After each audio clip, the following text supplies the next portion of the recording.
I mean, I don't know if I need to really get into the specifics. I will say people that know me, I'm fortunate to live in a beautiful house. The only downside is I have very limited cell service. So if you want to get a hold of me, I have to see your face. You got to FaceTime me.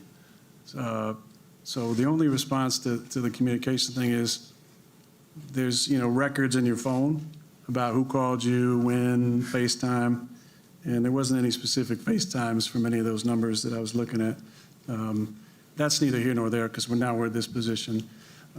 Obviously, that's somehow, what the direction they wanted to go as far as they couldn't get a hold of me, which led for this to be the case. My point was if there was a change that wanted to be made, why wasn't that told to me early in the off season? Did you try to FaceTime him? Let's move on from that. I think certainly we try to communicate, but I don't really know what to say to that. But we wish him well. I'm glad that it's finalized, and we're kind of moving forward. Were you aware that he had cell phone reception issues in Malibu? Yes. We're not going to get in those details. Just I understand the question, and we try to communicate on a number of levels. Once we couldn't, we communicated with his agents quite a bit. So. I'm not going to get into that. I think that's it's not good for us, not good for them, and we're going to just kind of move forward. But I appreciate the question, but there was no lack of effort and communication on that part from us. Yeah, I'm Team Packers on this one. I don't believe what Aaron Rodgers is saying for a second. And I thought it was funny, a couple of things. First, he says, I don't want to get into the specifics, and then he gets into the specifics. All the way down to the bottom of the last detail of the specifics. And also, Chris, I don't know if you noticed this. The whole time he's explaining what happened, Robert Saleh is sitting there with the demeanor of a guy who just wants this specific part of the press conference to end. Please, God, let this part of it end. Because let's apply common sense. They've had an 18-year relationship with this guy. Surely they've communicated with him in the offseason. I doubt they had any trouble talking to him last year, or he had any trouble talking to them when they gave him $150 million cash flow over 3 years on his new contract.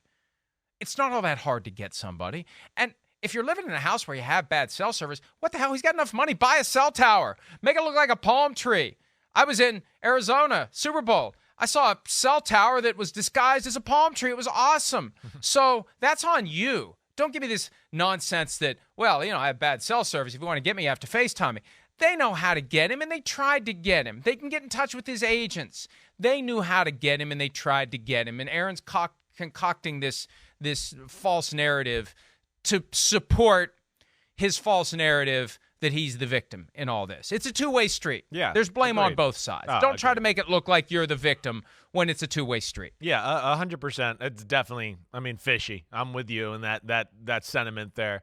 Doesn't really add up. You're right. The relationship's too long, right? If the only the way they could reach you is FaceTime, I would think they would know that as long as the relationship has been, right? And there's definitely some things to pick apart there in that conversation. I don't know what happened there.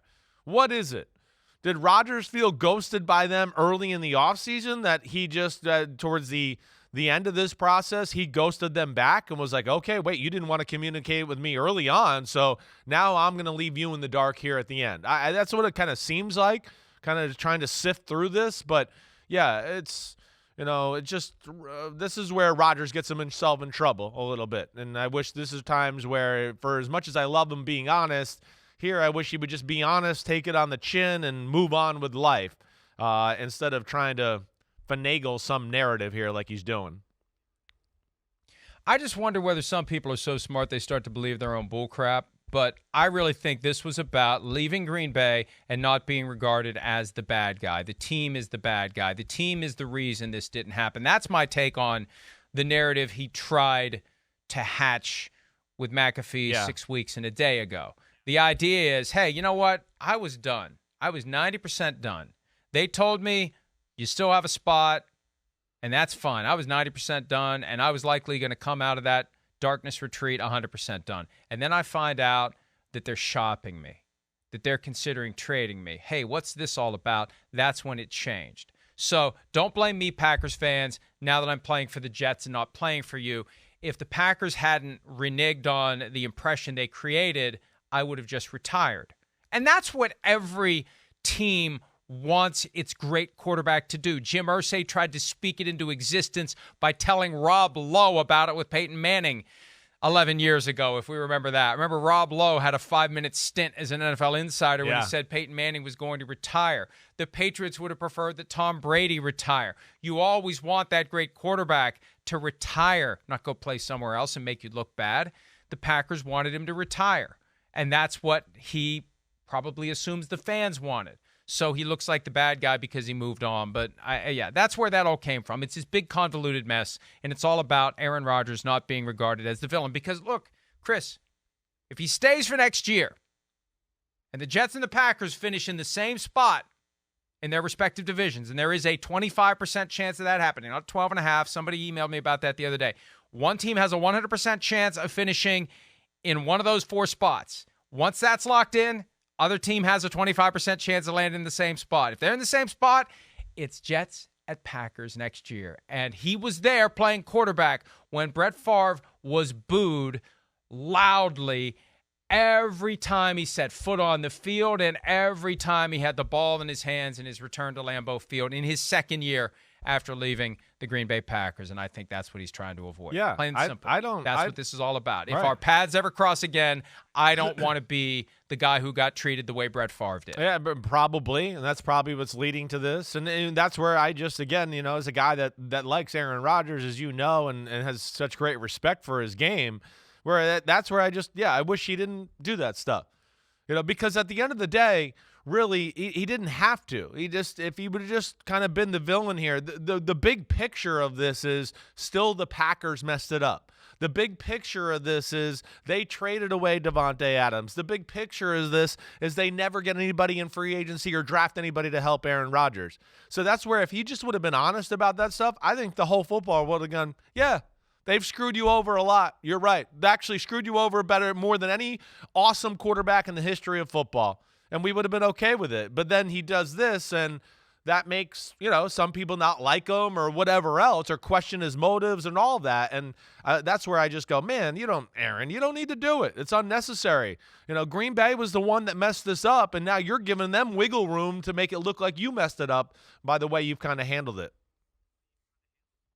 And I feel like in recent years he has gotten away from that degree of sensitivity to what others think. He's leaned into this villain status. He's embraced conspiracy theories that are polarizing by definition. I'm not saying whether they're right or whether they're wrong, but they're polarizing by definition. That's why I thought yesterday was going to get interesting. Who's going to ask him the question about being a potential 9/11 truther as he's sitting next to a guy whose brother was in one of the World Trade Center towers on 9/11 and escaped because he was below where the plane hit. And that was the moment that Robert Saleh had his epiphany that I'm going to do something with my life that I want to do because I got only one life and it can end at any time.